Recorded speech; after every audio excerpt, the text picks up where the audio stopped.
The record to beat was 165 kilometers per hour.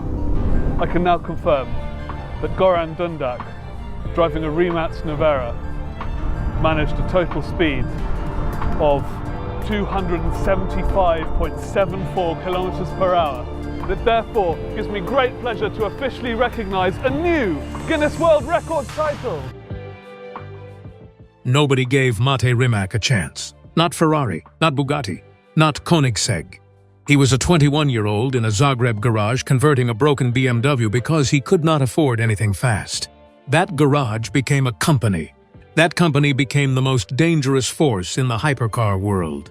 And on one single day at Volkswagen's Ehra-Lessien proving ground, his car did something nobody had ever done before, broke 24 world records before the sun went down. And today we broke the world speed record for production electric car. To have everything in one package. Quarter mile in 8 seconds. 0 to 60 faster than a Formula One car. Breaking distances that made physics look negotiable. And through all of it, Koenigsegg, the loudest name in hypercars, said absolutely nothing. Today, let us discuss exactly why. The garage that changed the industry. To understand what the Nevera R's record day actually means, you have to start not at Ehra-Lessien but in Zagreb, Croatia, sometime around 2009. Because this story does not begin with a multinational engineering team, or a century of motorsport heritage, or a billionaire writing a check. It begins with a 21-year-old named Mate Rimac sitting in front of a broken-down BMW and making a decision that most people in his position would never have made. He could not afford a fast car, so he decided to build one. By converting the BMW to electric power, not because anyone told him that was a good idea. Combine my two passions, electronics and cars, and show what electric cars can do.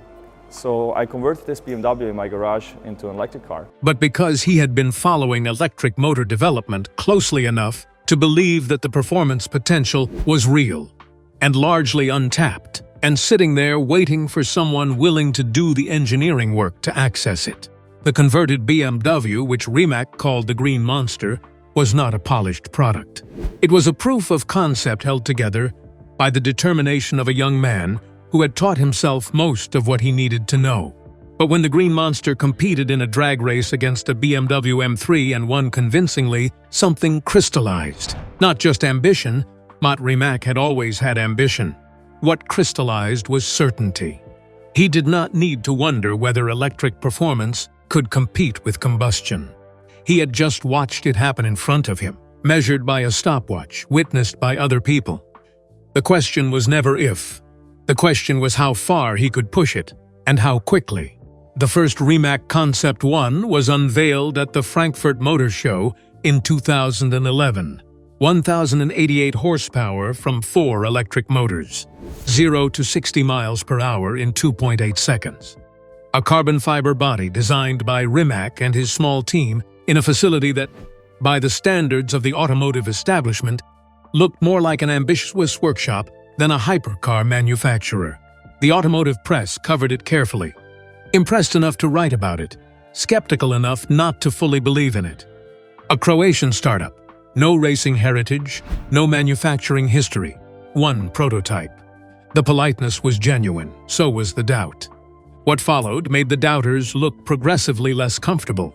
Porsche AG invested in Rimac Automobili in 2018, not a token gesture. Porsche is raising its stake in electric supercar maker Rimac. The Volkswagen unit is set to own 24% of the Croatian firm. It's the second time it's raised its stake since an initial investment in 2018. A meaningful stake, taken after Porsche's own engineers had evaluated the technology and concluded it was worth owning a piece of. Hyundai and Kia followed.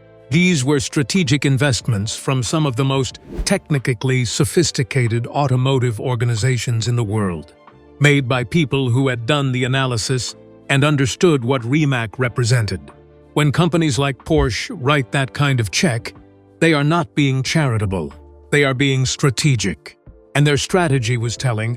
They believed Rimac was building something the established hypercar world was not yet capable of building itself. The endpoint of that investment journey arrived in 2021, when Bugatti Rimac was formed, a joint venture in which Mate Rimac held the majority stake. The most famous hypercar name in history, now majority owned by the man from the Zagreb garage. He was 33 years old, and the car that would define his company's capabilities, the Nevera R, had not yet shown the world its full hand. That demonstration was being planned. The venue was already chosen. The timing equipment was already being arranged. And nobody outside Rimac's engineering team fully understood what was about to happen. The automotive establishment had made a consistent mistake with Mate Rimac from the very beginning. They had measured him against the resources he had, rather than the vision he was pursuing. They had seen the small factory and the limited headcount and the absence of decades of motorsport heritage, and concluded, reasonably but incorrectly, that these limitations placed a ceiling on what Rimac could achieve. What they had not accounted for was that Rimac was not trying to build a better combustion hypercar. He was building something structurally different.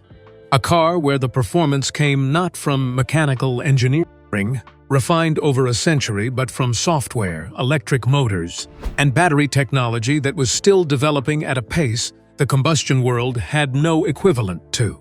The ceiling they imagined did not apply to the problem he was actually solving. The hypercar from the future, the Rimac Nevera, A car that's really agile on the track, a car that can drift, but also can reach extremely high speeds and be very, very stable at 412. That's a very, very huge achievement. takes its name from a fast and powerful storm system that forms over the Adriatic Sea and strikes the Croatian coastline with little warning. The name is deliberate. The car it describes has the same character, quiet in its approach, overwhelming in its arrival, and gone before most people have fully processed what just hit them. It produces 1,914 horsepower from 4 electric motors, one positioned at each wheel. Not 1,914 horsepower delivered through a gearbox and differential, with losses at every mechanical junction. 1,914 horsepower delivered directly, precisely, individually at each wheel, controlled by a software system, executing adjustments at speeds no mechanical component could approach.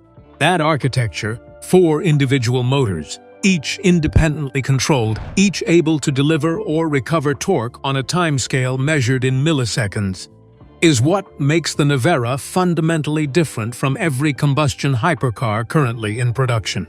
In a conventional hypercar, the engine makes power, and the chassis engineering tries to manage how that power reaches the road. Mechanical limited slip differentials, active suspension systems, stability control programs. All of these are reactive systems trying to cope with a force being delivered through a relatively slow mechanical chain. In the Nevera, the torque vectoring is predictive and proactive. The software models what each wheel needs before the car has finished reacting, and delivers the answer before the driver would be able to perceive the question. The battery system is a 120 kilowatt-hour unit, engineered entirely in-house by Rimac's team, because no off-the-shelf battery system existed that could deliver the discharge rates the Nevera's performance demanded. Peak power output from the battery pack exceeds what most industrial facilities would consider significant. The thermal management system that keeps the battery within its operating range during repeated maximum effort runs was one of the most technically demanding aspects of the entire car to develop, because the record day at Ehra-Lessien was not going to be one gentle run and a press photo. This year we broke lots of records going forward, so we wanted to try something different. It was going to be repeated, maximum effort, back-to-back attempts across 24 categories over the course of a full day. The battery had to survive that. The motors had to survive that. The tires had to survive that. Every system had to perform at its peak not once but repeatedly, with minimal recovery time between attempts.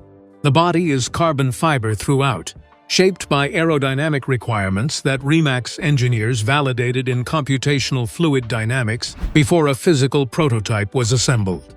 The result is a drag coefficient low enough to allow 258 miles per hour while still producing meaningful downforce at high speed.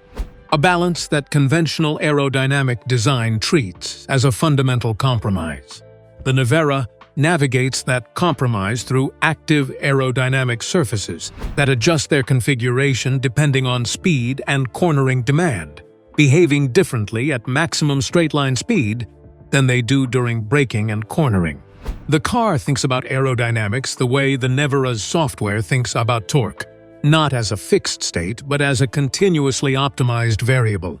Think about what 1,914 horsepower actually means when it arrives without warning. In a combustion car, power builds, you hear the engine climb, you feel the turbo spool, your body has a half second to brace for what is coming. In the Nevera, there is no warning. The moment your foot moves, every kilogram of that car is being pushed forward with a force that your nervous system cannot prepare for because there is no mechanical signal that it is coming. People who have experienced launch control in the Nevera describe the sensation not as acceleration, but as teleportation. The scenery simply changes position faster than the brain can narrate what happened. The claimed 0 to 60 miles per hour time of 1.85 seconds places the Nevera in a category that did not exist for production cars a decade ago. To place that number in context, Formula One cars with slick tires on a grippy track and aerodynamic downforce pressing them into the surface achieve similar figures. The Nevera achieves them on street-legal tires, on a car that weighs approximately 2,000 kilograms with no aerodynamic advantage at the speeds where the launch is happening. The instant torque delivery of 4 electric motors bypasses the wheel spin management problem that limits combustion cars. There is no clutch engagement, no turbo spool, no mechanical delay between the instruction to accelerate and the delivery of maximum force. The instruction and the response are, for practical purposes, simultaneous. 24 records in one day. Volkswagen's Ehra-Lessien proving ground is not just any test track. It is one of the most significant strips of private tarmac in the automotive world, a facility specifically designed for the kind of extreme speed testing that public roads cannot accommodate, and that most private test facilities lack the length and banking geometry to support. Its high-speed oval extends over 21 kilometers, with banked corners engineered to allow cars to maintain absolute maximum velocity without the driver needing to correct the steering. The straights are long enough for production cars to approach, and in some cases exceed 250 miles per hour before braking zones. This is where Bugatti verified the Chiron's 290.3 miles per hour run. This is where manufacturers come when they need their numbers to mean something.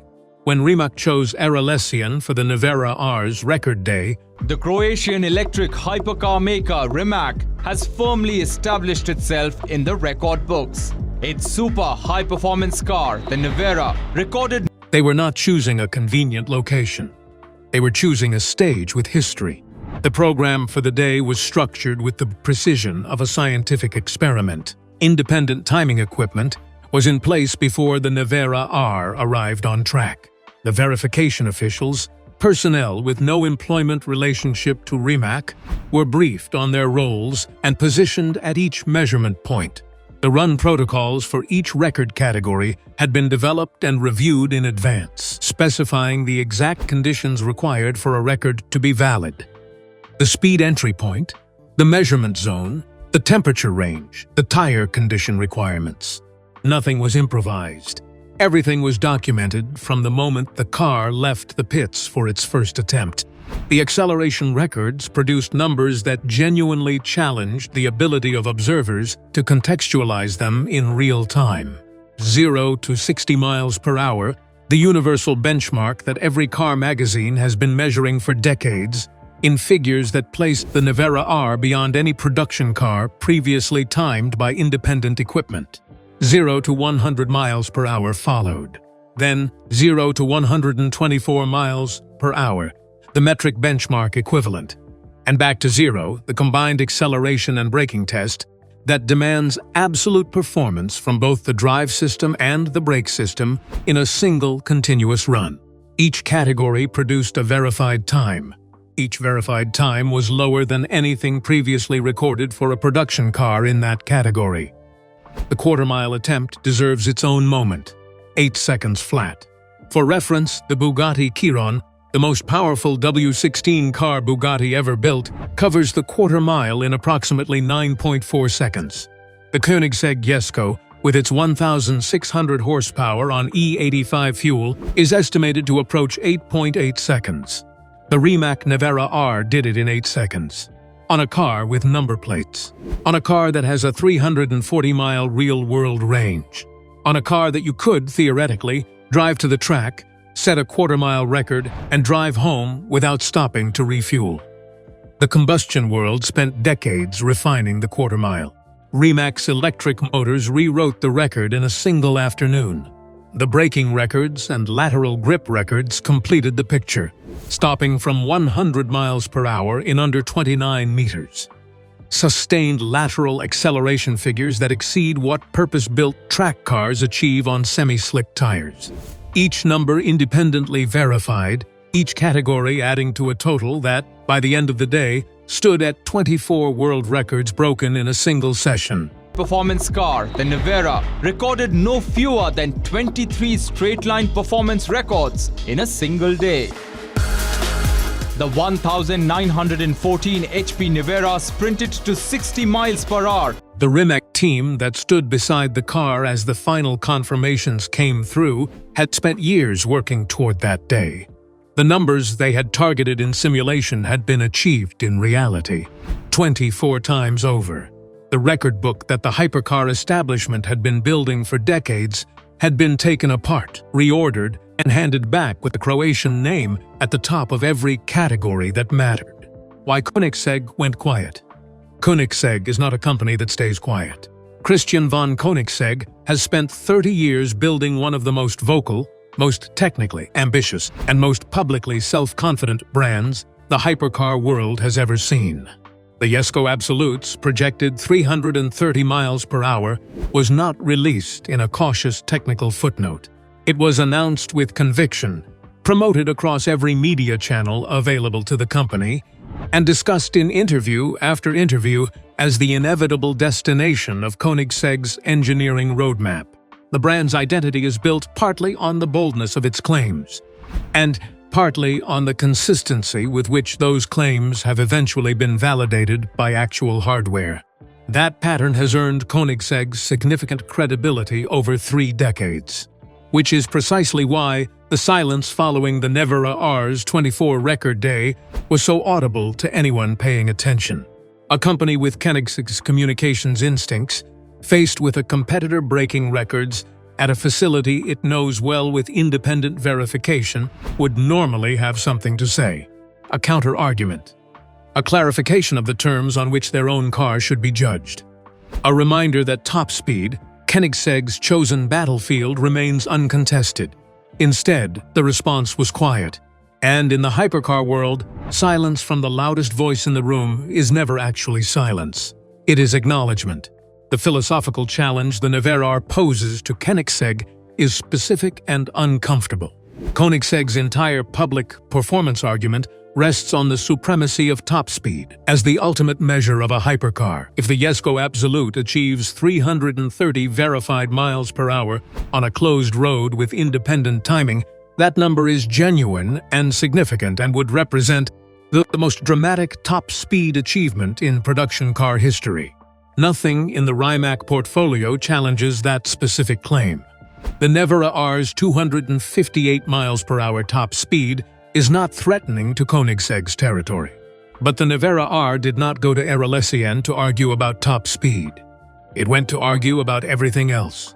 And everything else. Acceleration, braking, cornering. The rolling performance parameters that define what a car actually feels like at the limit of its capabilities now belongs to electric. Not theoretically, not in simulation. In verified, independently witnessed, documented reality. Every month that passes without a Jesko Absolute record run is a month in which the Nevera R's 24 records. I can now confirm that here today, Goran managed a total speed in reverse of 275.74 kilometers per hour It therefore gives me great pleasure to officially recognise a new Guinness World Records title. Define the public conversation about which manufacturer is actually delivering on its performance promises. That imbalance is not comfortable for a brand that has built its identity on making and keeping extraordinary claims. There is a deeper strategic question underneath the immediate comparison. Koenigsegg's entire product philosophy is built on the belief that combustion engines, developed with enough creativity and engineering courage, can continue to define the outer limits of performance. The light-speed transmission, the free valve system, the flat-plane turbocharged V8. These are technologies developed by engineers who believe passionately that there is still extraordinary performance to be extracted from combustion architecture. That belief is not unreasonable. It is held by talented people who have spent careers proving it partially correct. But the Nevera R's record day introduced a new variable into that argument. The possibility that the categories where combustion architecture is being outperformed are no longer peripheral edge cases but central performance metrics. The silence from Koenigsegg may be the sound of a company reconsidering which argument it wants to make next. The hypercar revolution, the Nevera R's 24 records, did not happen in a vacuum. They landed inside a hypercar industry undergoing the most significant technological shift in its history. A shift that every major manufacturer is navigating differently, at different speeds, with different levels of public acknowledgement about what is actually happening. What Rimac proved at Ehra-Lessien was not merely that one Croatian company had built a remarkable electric car. It was that electric performance architecture had already crossed the threshold where it outperforms combustion across the measurable categories that most buyers and enthusiasts care about most. That conclusion carries consequences for every name in the segment. Bugatti's response to the Rimac era is the most explicit of all. They brought Rimac inside the company. The Tourbillon's hybrid drivetrain carries electric motor technology developed by Rimac engineers. The torque vectoring software philosophy that made the Nevera R capable of breaking 24 records in a single day informs the way the Tourbillon's hybrid system manages power delivery. Bugatti did not wait for the record day to understand what Rimac represented. They understood it early enough to structure a merger before the full extent of the Nevera R's capabilities had been publicly demonstrated. The Tourbillon is, in part, Bugatti's answer to the question the Nevera R was always going to ask, and it is an answer that required Rimac's involvement to be complete. Porsche's investment trajectory tells its own story. Their initial stake in Rimac in 2018 came before the Nevera R existed as a finished product. It came before the record day. It came before Bugatti Rimac was formed.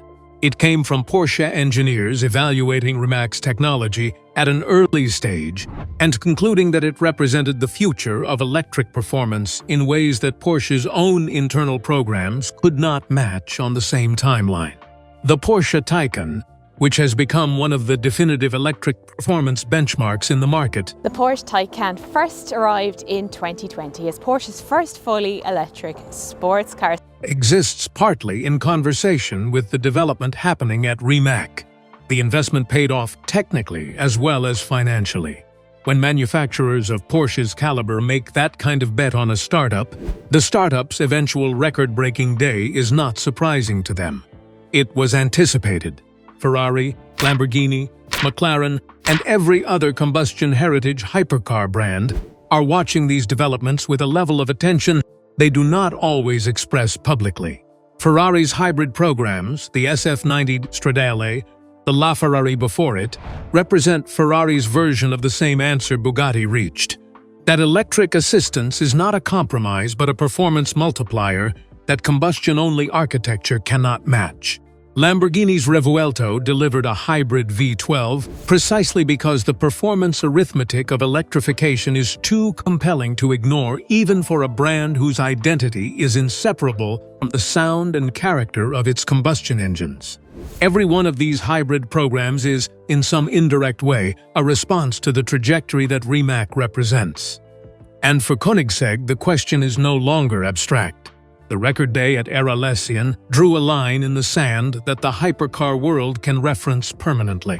On one side of that line, verified, documented, witnessed performance across 24 categories achieved by a Croatian electric hypercar company founded 15 years ago by a man converting a BMW in his garage. On the other side, projected simulations, theoretical maximum speeds, and performance claims that remain unverified by independent timing equipment.